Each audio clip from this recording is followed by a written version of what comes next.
So for class 10 exercise 2.7 question number 5. A r power n minus 1. A is first term r t2 by t1. So you substitute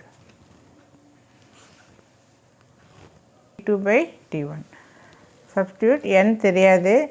So 2 square இங்கே இதை இப்படியே divide பண்ணிட்டே வா. So divide பண்ணிட்டே வந்தீனா you are getting 2 power 13.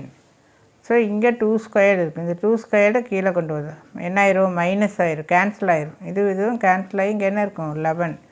Not cancel, minus. So we know a power m by a power n equal to a power m minus n. Separate பண்ணணும்.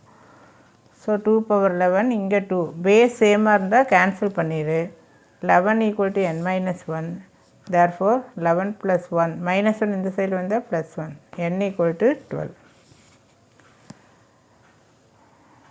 So substitution 2 1 by 3 1 by 9 1. அப்போ இதுதான் last term, கடைசியாக இருக்கிறது last term.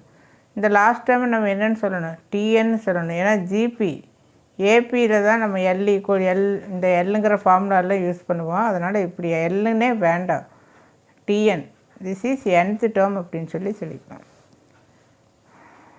So இந்த formula use பண்ணுறோம். R கண்டுபிடிச்சிட்டோம். R t2 by t1.